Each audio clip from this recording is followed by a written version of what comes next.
and welcome to another episode of the Serie A Chronicles podcast. I'm Mina and I'll be your host for today. And as always, I'm joined by Nikki Bandini, who's still in America, but she's coming back today because I think they've had enough of her now. She's been there for a really long time. And we also have a special guest, but before we get to him, because we are so excited and thrilled to have him on, I just wanted to ask Nikki quickly about her trip to Arizona.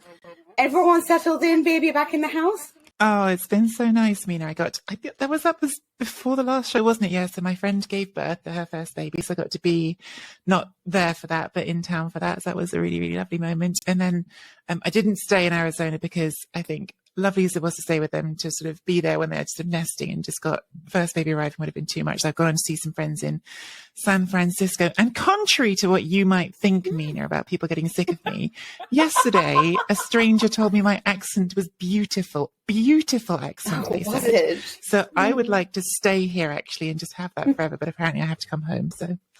Oh, Nikki, I also want you to be there and pay for your healthcare. But anyway, that's enough chit chat for today. We are really very excited to introduce someone else because maybe you guys have gotten a little bit sick of Nikki and I always talking, and we have the almighty Patrick Kendrick. Now, Patrick is the lead Serie A football commentator on the World Feed, making him the voice of Serie A in the English-speaking world, regularly heard calling Serie A matches on televisions around the world. He is also an interpreter specializing in football, as well as a reporter for UEFA and BT Sport. Hello, Patrick. Hello, everyone. Great to be here. Thank you very much for that introduction. Yeah, I feel a little bit sheepish now after that, but there you go. Thank you very much. It sounds much grander than it actually is day to day. It's not nowhere near as glamorous as it sounds. I think that goes for all of our jobs. I think anyone who sort of has an idea from the outside about what journalism looks like covering sport, it's great. Not complaining, but it's probably not as glamorous as people imagine ever, is it? Yeah. Well, especially not when you're staying in hostel sometimes, but yeah, sure. The start of your journey is like, pittance, but we do have you, Patrick, so thank you so much for joining us, and you did quite a lot of games over the weekend. But just before we sort of head into that, I guess there's like a burning question that I always want to ask commentators, and I feel like a lot of listeners would probably ask this too. How did you end up becoming a commentator, especially one that's now we hear every week as well, calling a lot of matches?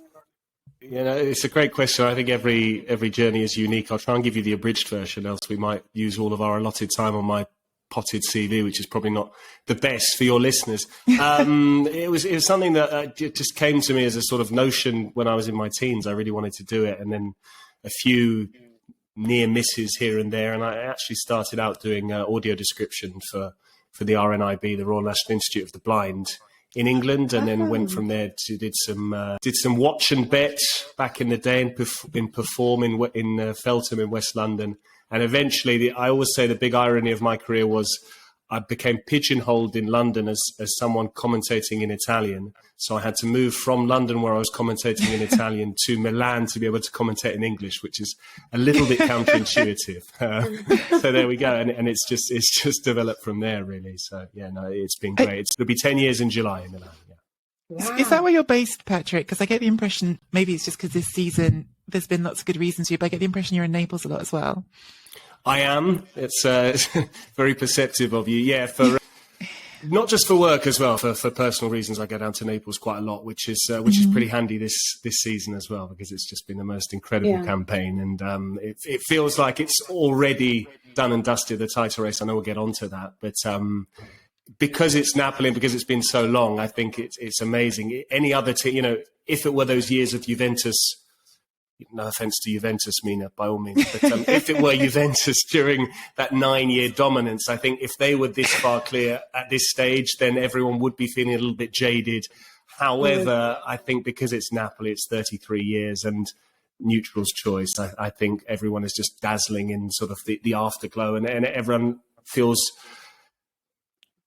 a part of it, even if they're not necessarily a Napoli fan or Italian or from Naples. I think everyone is really buying into what they're doing. Yeah. Actually, Patrick, just one last question. Just because it has been a really exciting Serie A for the last few seasons, because we've just had different winners, right? So we've had the Juventus dominance, then we had Inter, Milan, and possibly now Napoli. Fingers crossed. We think it's in the bag now. But is there a favorite team? Have you decided to start liking someone a little bit more? Or is it like, plucky Salernitana who seem to never get it right? Or, like, is there a particular team that you just love commenting on, or you've become a little bit of a fan of?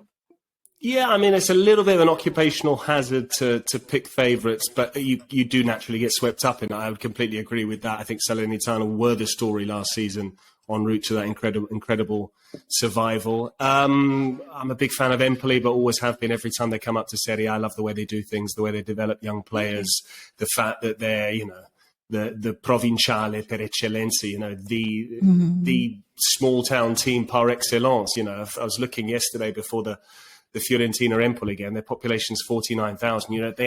Empoli is actually in the province of Florence, which I think is a great story in itself. So I do like clubs that try and play football a certain way. I'm not saying the right way, a certain way. And I like teams that develop talent from within, and then we go and see them flourish elsewhere. So Empoli are one, but I also like what Monza are doing as well.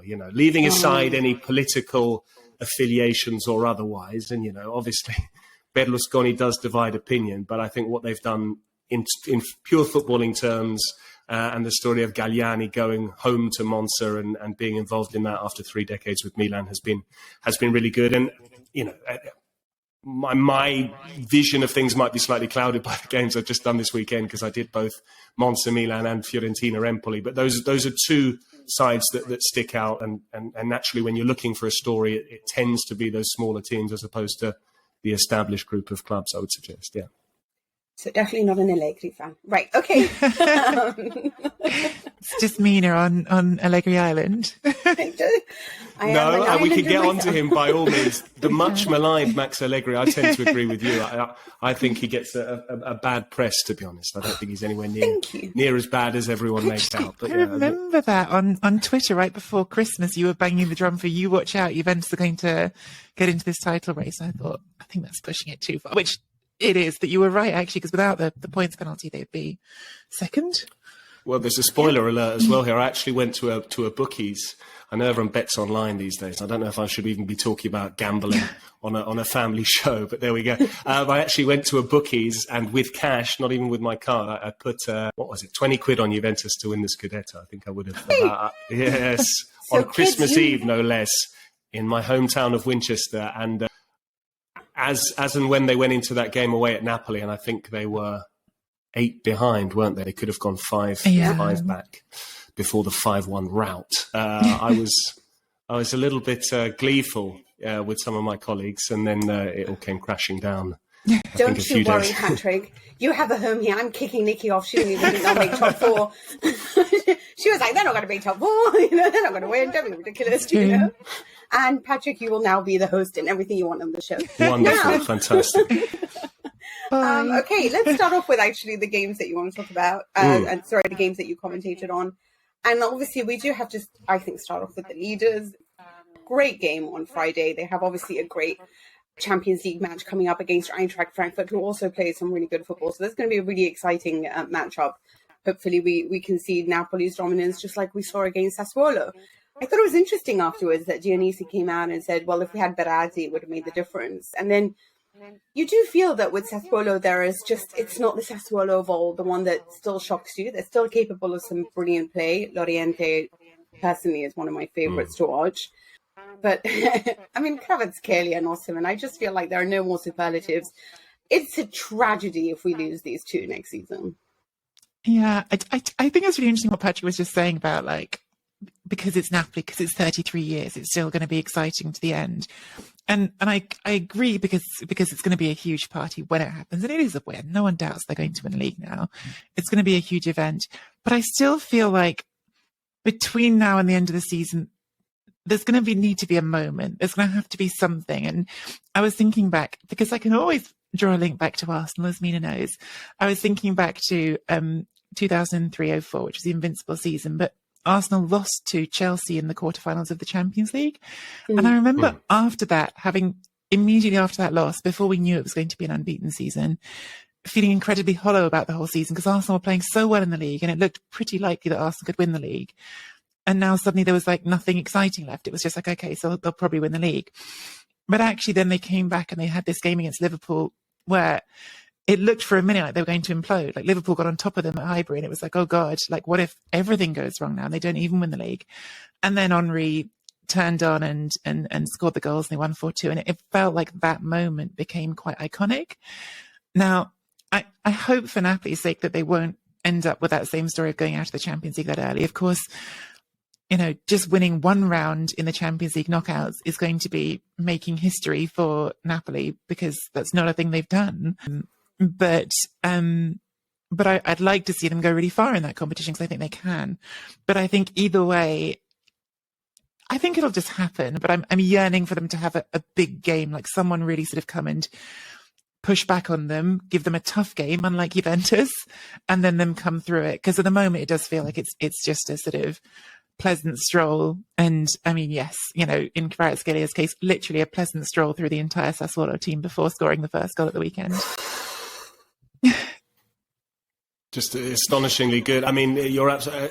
It really struck me what Mina was saying there. You know, it's a cliche, isn't it? Running out of superlatives, but actually, it is becoming a challenge on a weekly basis because Osimhen is scoring every single week, and so you know, you don't just want to revert to the numbers, but inevitably you do because you have to, and that's that's part of the job. And he's now got his sights on Immobile and Higuain's record of 36 goals in a single season. It's different goals every week as well, though, Patrick. It's different goals. Yes. It's not the same goal every week. Yeah, and I think I have to thank him for my worst goal call of the entire season, which was the one against Sassuolo, because I started to say and I was about to start listing the players in the box, and he caught me and Consiglia and everyone inside Napei off guard and just decided to fire it in from an improbable angle. So I thank Victor for that one. But yeah, I mean, there's just a freshness to his game. It's very instinctive, and it's just an absolute joy to watch. I saw this graphic the other day on social media. It's comparing all of these, Napoli trios down the year, and obviously the most recent one was when Sarri converted Mertens into that false nine role, and they had Callejon and Insigne, which was great because that allowed them to get Mertens in the team. As well as Insigne. If you remember, initially it was Higuain and sort of Insigne and Mertens jostling for position. Then there were the three tenors as well, with Cavani and Lavezzi and Hamsik. I think this is crazy or whatever it is. Like, we enjoy it. We just... Yeah. I mean, Elmas has been sort of the little brother, sort of just trying to muscle his way in. But their understanding is out of this world. And it does feel slightly selfish, but I would like to see them stay in Naples for several seasons. I don't know how long. My hunch is Osimhen goes this summer on the basis that this is his third season already.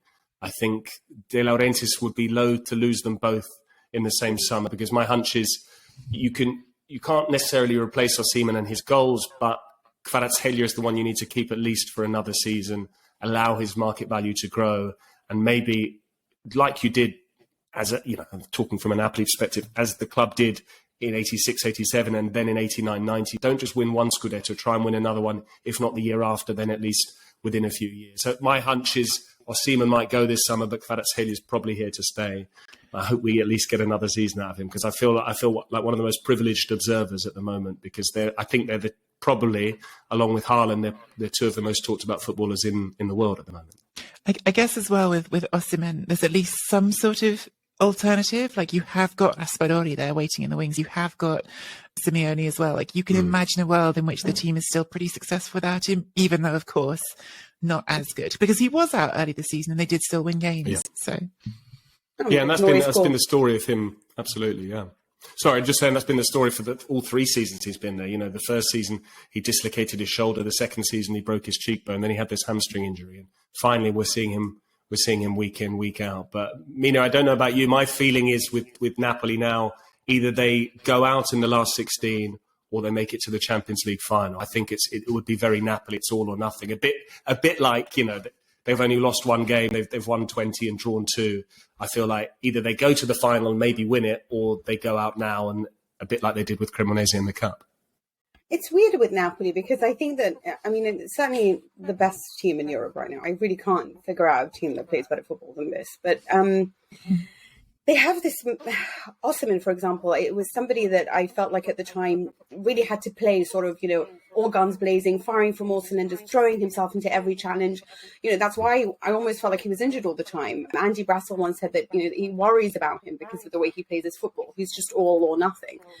And yet now what you see this year is the technique that shines through. So he doesn't need to rely so much on everything else. It's just this perfect control, the ability to score from the tightest of angles.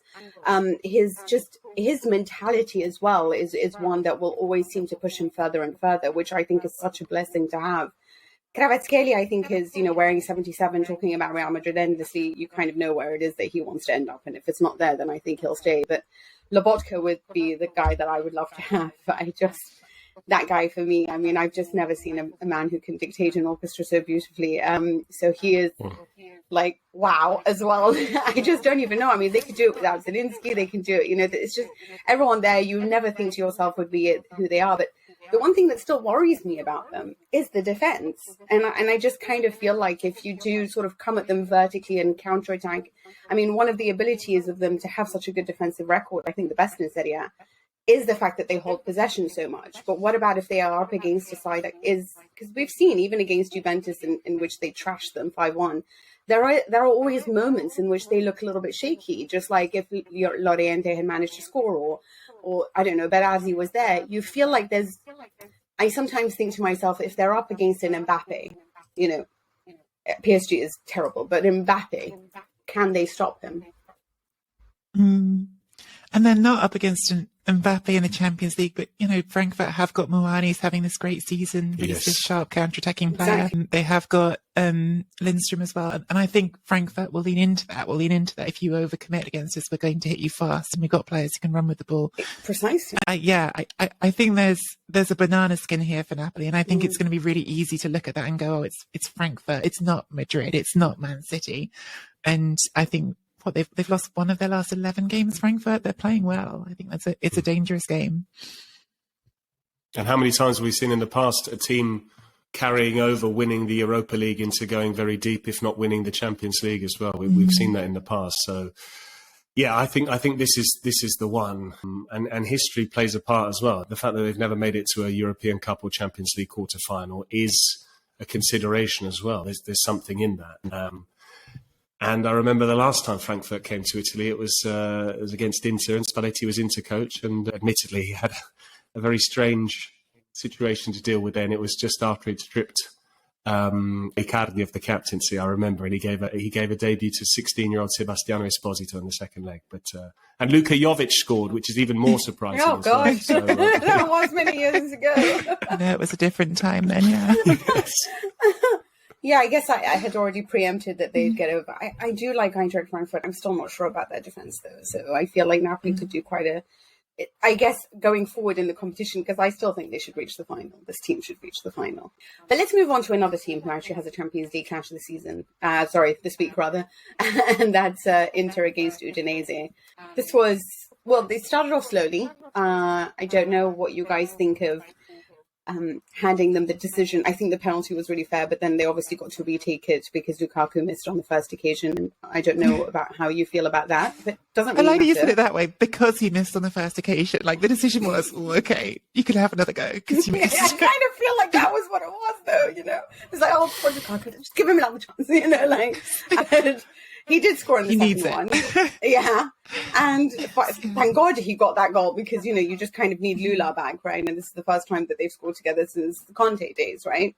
But it wasn't a great first half for Inter, but I thought it was a great second half from them. And it's interesting to see the rotations. The player that they once depended on the players were Lukaku and Brozovic, right? And now you sort of rely on the Çalhanoğlu's and Mkhitaryan and actually, it is Lautaro Martinez always, Porto is a side that terrifies me. It really, really terrifies me. Sergio Conceição, they've had such a field day with Italian teams. Knocked Milan out in the group stages, obviously knocked Juventus out in the knockouts. Sergio Conceição and Simone Inzaghi are like such, they're good friends. They played together, obviously. And Conceição is one of those, sort of Italian-minded coaches who really studies the opponent. But this was a good Inter side. So are we hopeful? We look like maybe Patrick's just dropped off for a second, so I'll answer the question. Yes, until we recover Patrick. Yeah, I don't know, Mina. I mean, Lukaku, to me in this game, and of course you mentioned, Lula, they actually weren't on the pitch at the same time. They sort of traded up, but Lukaku was on at the beginning with Dzeko. And I actually like building up to that penalty that they got and that he scored at the second attempt. It was him who sort of put the cross in beforehand that created the penalty. And there was something about the movement, something about the sort of the run down to the byline that gave me like a flashback to a couple of years ago when he was there with Lautaro. But it was all happening like in slow motion. I got this horrible analogy in my head, which I'm sorry for if I'm going to make you all suffer, which is like, have you ever seen those videos of like horrible videos of like when a fish or like some other seafood has been like cooked and it's on the plate, but it's still like giving some of those twitches like it used to do when it was still alive? Like, I felt like that about Lukaku. It was like he's not really the same Lukaku he was before. He's just sort of got something in his central nervous system that's still propelling him to do the same motion. Because he looks nothing like the player who dominated Serie A. I'm just being honest about it. He's plodding. He's slow. He's not that player. He was so good a couple of years ago. I was all aboard the Lukaku train. You really and are. To me, he doesn't look like it right now. To me, anyway. I think you're right, and part of that has been, I think, the emergence of Lautaro as well. It's, it was Lukaku was the senior partner, and they played very well together. But I think now Lautaro's just on another level, and age is clearly a factor, and I think wear and tear as well. Lukaku has a massive frame. He's going to turn 30 this year, and he's been playing at the highest level since he was a teenager. So I just do wonder how much his body has had to take, getting a serious injury, having had a good run without them. We've seen it with Pogba. We've seen it with Zlatan. The later you have that big injury, the harder it becomes to then come back from it. So I do wonder. I really hope we can see the best of him again. But it is concerning because it's not at all the same player that was so dominant. And maybe Serie A defensives have also figured out how to handle him, don't leave as much space in behind, don't allow, mark him very tight, touch tight, or have a second defender in the vicinity who can then help you double up. But you remember how many times in those 2 years under Conte, he used to just receive the ball back to goal, either roll someone or lay it off, and people would be running beyond him. I hope we can see it again because, I'm pretty much of the same opinion with you that unfortunately it's me too. They talk about Minestra, don't they? Don't heat up old soup, basically. And I think we've seen that was the story, really, of all season. It's the microcosm because everyone was excited about Lukaku and Pogba. Pogba hasn't kicked a ball. Lukaku scored, I think, 3 goals across all competitions, including this one, which was a penalty.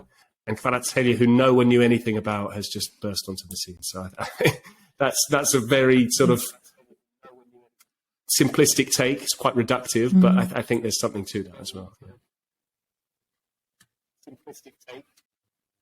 I mean, personally, I do think Dzeko was pretty bad in this game too, so it's not really helping. But I do, and Lukaku was also the one who gave away the equaliser to Udinese in that. Yes. But personally, I think we're seeing the real Lukaku. The one I saw under Conte for me wasn't the real Lukaku, but I've never been high on Lukaku. I kind of always said that. But I think that when you are a player who is in a formation that's made for you and bettered by obviously having you as your focal point and playing to your strengths, which I think Conte did really well in that in a way, and it was in my view a little bit simplistic, but it did the best for what you had at the time, which was the best Bastoni, a great Lukaku, obviously like the likes of Perisic eventually in the second season because he wasn't there the first time.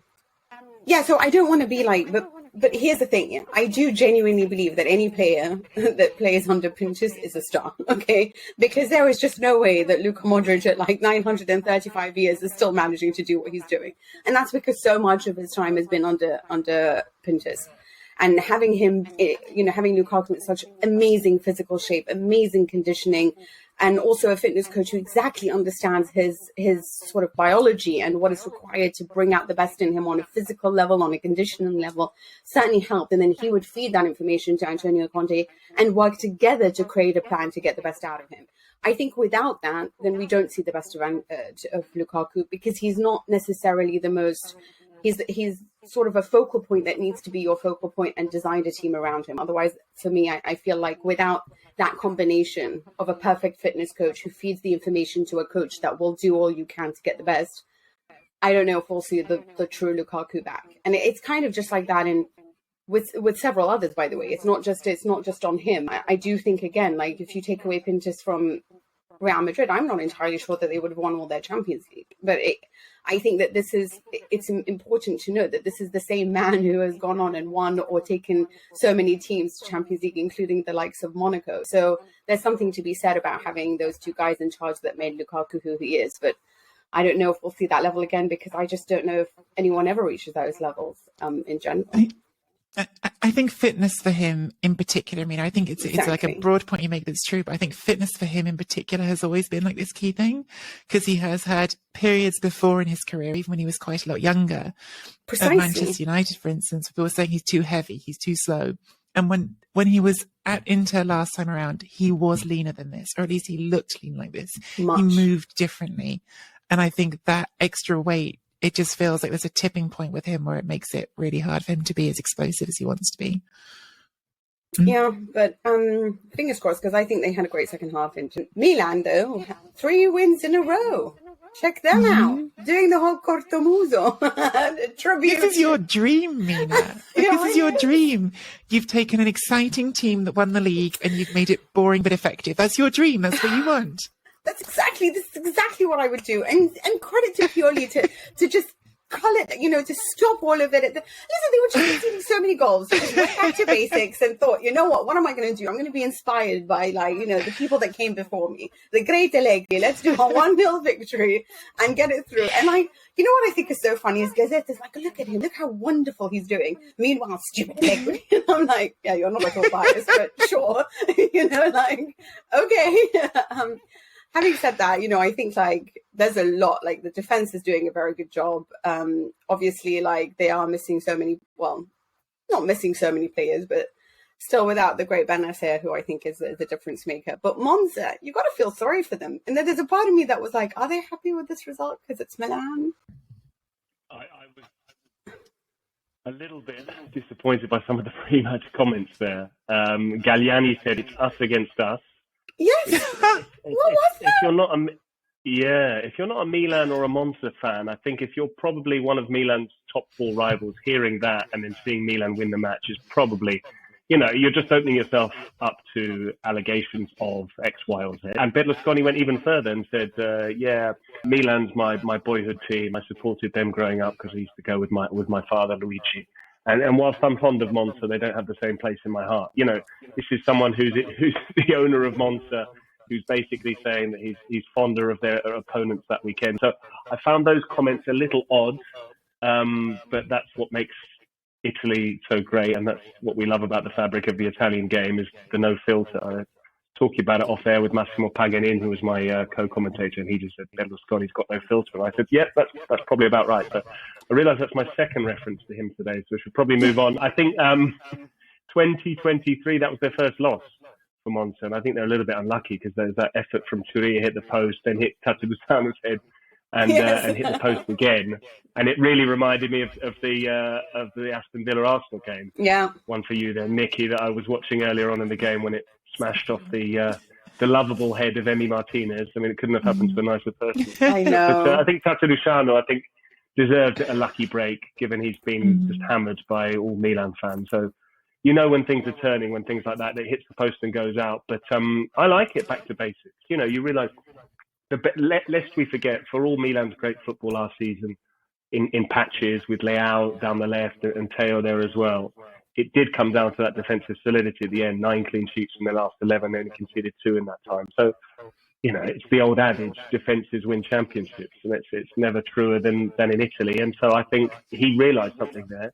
I think it would have taken a lot of pride to say, actually, we're going to move from playing this attractive brand of football, 4-2-3-1, pressing all over the pitch, lots of interchange, these fullbacks pushing in field, to actually say we're going to go to a back three and we're just going to try and start to grind out results and keep clean sheets. And the derby, the first half of the derby was one of the most depressing Milan displays in recent times. But it's now bearing fruit. If they go through if they can draw away at Spurs and go through to the Champions League quarterfinal, you talk to their fans, that's their natural habitat, playing in Europe.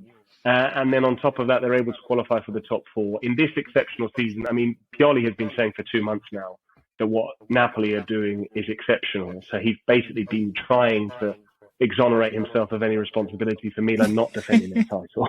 And probably doing quite a good job of it, to be fair. But I think everyone is very quick to say how Napoli are the exception and their form is the rule. I don't necessarily agree with that. I think we're still going to have quite a low tally for second place this season if they keep up this. But Monza will be top 10. I can comfortably say that. I think Monza are one of the best top 10 teams in Serie A. That thing about Galliani and Berlusconi, obviously their story is particular, but I feel like there's a very Serie A thing in that, because do you remember Giorgio Squinzi, the late Sassuolo owner? What is that? Yeah. Also used to have he used to have a Milan phone case, and when they were getting ready to be promoted to the top flight in Serie A, someone asked him, if Sassuolo played Milan, who will you support? And he said, I have no doubt I'll support Milan, his own club that he owns, cheering against Milan.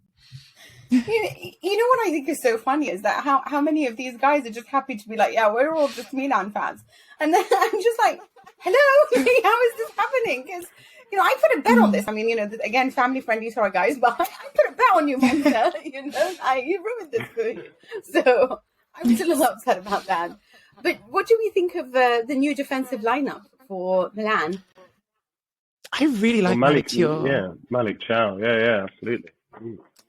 It reminds me of how Kalulu came in last season, Patrick. When the sort of the injury to Thiaw happened and Kalulu comes in alongside Tomori and becomes this revelation. It almost feels like Thiaw is his first forced situation that's working out really well for them. Because I think he's had a few really good games in a row. Yeah, I think he's well suited to that back three, and I think they needed that sort of physicality. And good. He's got a good eye for a young player, Thiaw. And not just sort of throwing them in desperately, waiting the right time. There's been all this clamour, and he's consistently said, took Tonali to his second season, took Leao to his second season, took Brahim to his second season. We saw it with Kalulu as well. And I've been impressed. I've been impressed with Thiaw for sure. The great enigma remains CDK, but I just feel so sorry for him. I just want one to go in and. Actually, oh my God! Against Tottenham, that was so tragic. Because it was the best chance, but you knew it was perfect, and you knew he wouldn't get it on target. 2 games in a row, he's had such near misses that you just know this is a psychological block. You just know, and it's so painful to watch because you can feel you can see his suffering on full view. I still think he's a brilliant player, so I really hope next year he explodes if he doesn't do so. Fingers crossed. Yeah. Patrick, I feel like we've taken up a lot of your time. I've just looked at the time now. And thank you so much for joining us and for giving us your input on the matches that you've commentated on and obviously just in Serie A in general. Do you want to tell us a little bit more about how we can hear from you, more of our fans if they want to follow you? Absolutely, yeah. You can follow me on Twitter at Patrick Kendrick. Albeit with 1K in the middle, you'll be able to find me. And anyone watching Serie A highlights on YouTube, that's all us via the World Feed. And if not, if you're in one of our territories where matches are shown with the World Feed commentary, then yes, you can hear me on 3 games a weekend normally. So thank you very much for having me. I really enjoyed the chat. I hope we can see you again. Add quickly that if anyone's listening to this and thinking, "Oh, that's interesting," Patrick pronounces a name differently to how Nikki or Mina pronounce it. Patrick's almost certainly right with the pronunciation. Yes, and I'm getting it wrong. So. We are absolutely wrong. Potato, patata. I'm glad we didn't get onto that because I'm conscious of the fact I need to be consistent throughout. So, but I don't think it's a big deal at all. So, I think that's the beauty of languages and different ears and pronunciation. And absolutely, Bella Ciao. That's why I like to think of him. Malik Ciao, Bella Ciao. So there we go. Bella Ciao. Bella Ciao. All right. Thanks, Patrick. Thank you for. Hopefully, you'll come on. My pleasure. Another time. So those 3 games were covered. Fiorentina Empoli, I feel like deserves a mention there because it's starting to get a little bit tragic. I don't understand how this team, can do work as hard as they can and still not get it through. But I do think Empoli is a very good team. The good news for Fiorentina is that they scored 4 goals against Braga, were brilliant in the Europa League. I guess the question is should they have sold Amrabat? Yeah, I mean, it's been an extremely difficult start to the year, hasn't it, for Fiorentina? They've won 1 game since the start of 2023, and the last the last 6 games they've taken 2 points. It's going very much in the wrong direction at the moment. And I agree with you about Amrabat. I couldn't quite work out what the market for Amrabat was, because we talked about him, didn't we, on the Sky Sports transfer show, Mina? And I thought there was going to be so much more people sort of working to get that signing. Yeah. And I thought even at the time, like, he'd been good for Fiorentina, but I never felt like I'd seen him play at the level he did at the World Cup. So I thought it was a good time to sell. But looking like that window, maybe Barcelona coming not for as him. open as it was. Barcelona coming for him at the end, I thought in my head, like, I would have definitely sold him. Even though I kind of understand their reasoning for it, which they didn't have enough time to find a replacement. But the guy was playing on injections in the World Cup. He was so injured, in so much pain, and he was doing it for his country. And there was a lot of talk about it. I mean, even from the coach at the time, Walid Regragui. So knowing that he was coming back, it was always going to take a really long time for him to get back into full fitness. And you're right, I'm never sure that we're ever really going to see that play, at least not this season, So perhaps good time to have cashed in, and maybe he would have needed a new motivation in general. You wrote about Lecce destroying Atalanta for the second time in a row. I mean, if there's one team that you could sort of bang on this season, it's Atalanta doing an impressive show. And yet, Lecce know how to stop them. I just think Lecce are a fun story. We've already talked about Monza, of course. I think we've mentioned a bit more just because of the Berlusconi factor, because there's been a lot of money poured into them. Lecce are like the total opposite. They got promoted to Serie A. They've got the lowest wage bill in the division, and like a quarter of the wage bill they do have, by the way, is on like Samuel Ntiti on his own. So they're still, even with that, the lowest in the division. And they've, I think, out of 27 players that have played for them this season, 16 had never played in Serie A before. So some of those have played in the lower division, some of them had come from different leagues.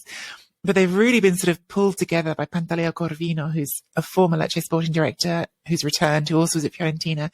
He's the guy who found Mirko Vucinic, brought him to Serie A for the first time. Some sort of other big names that he sort of introduced to Serie A. I'm now blanking on who they all are, even though I wrote them in a column this morning. But he did a bunch of the sort of famous recruitment that team did. That led to Cristiano Desma, Valeri Bozhinov, players like this, players who went on to have very successful Serie A careers.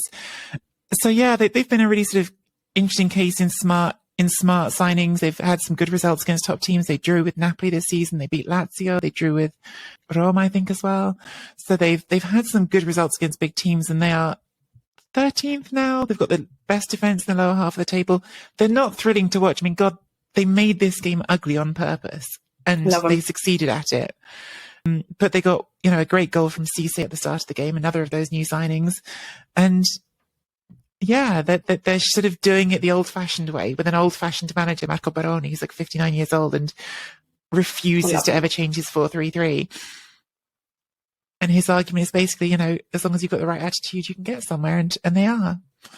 Yeah, I do think defensively they really know how to sort of, really like tighten you up and neutralize you. And I think there's a lot of effort made in sort of studying the opponent, which is why they always come up with a specific plan. So good on you, Lecce. Meanwhile, I sort of want to mention Roma-Verona, because this is an interesting game in the sense that, the Fab Four, we had waited so long for the season to start so we could see Pellegrini, Dybala, Zaniolo, Tammy Abraham, all together. A lot of people were like, yeah, this Roma side is going to be flying. Zaniolo's now gone, obviously. Tammy Abraham hasn't been the Tammy Abraham of last season. Dybala's been great. And I guess so is Pellegrini. But in this game, both of them were absent. Tammy had to be taken off, unfortunately, for him. And Zaniolo's gone. But what we did have was Spinazzola back with a beautiful back heel and a Sol back in goal. And I just thought that, Verona have been doing really well recently. So there was always a potential banana slip here.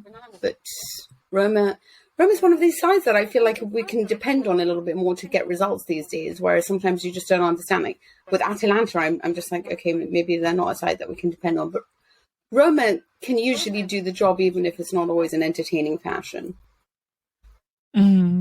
Yeah, and look, without Dybala to get Sol back in, the guy who comes in to fill that gap, score a goal right away is a positive for certain. But I think for sure they also need Dybala back as quick as possible if they want to finish this season as strongly as they've been playing recently.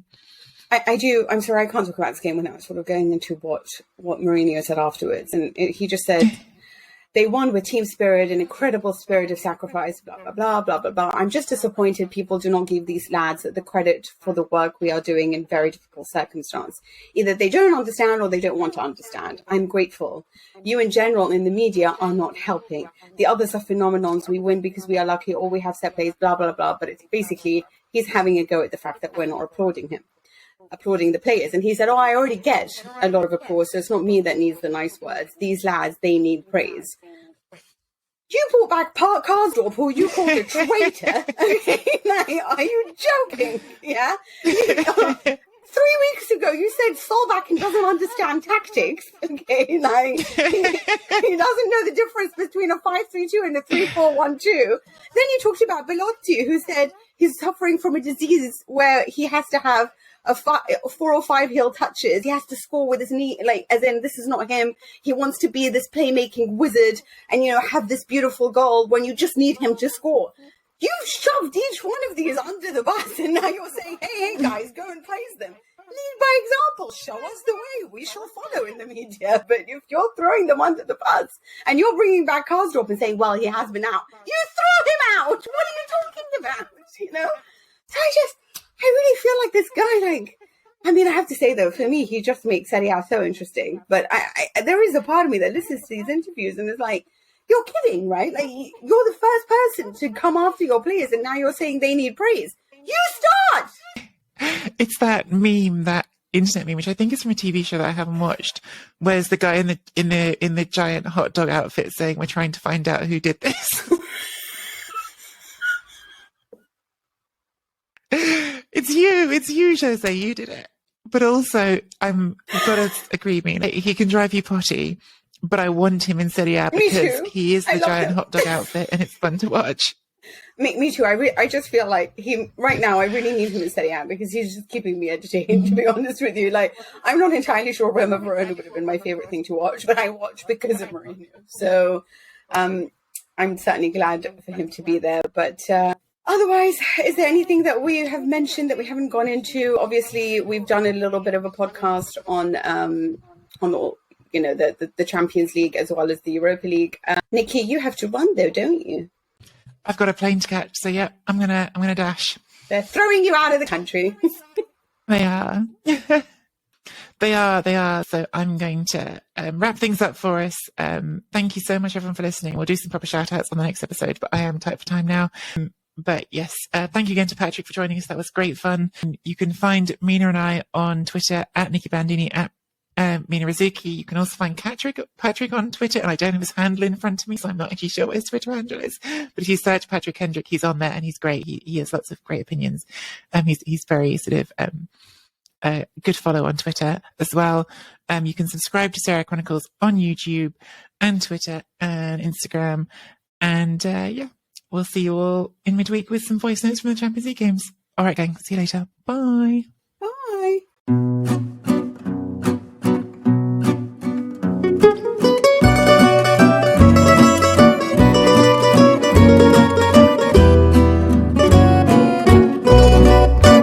Serie A Chronicles is a Serie A Chronicles production.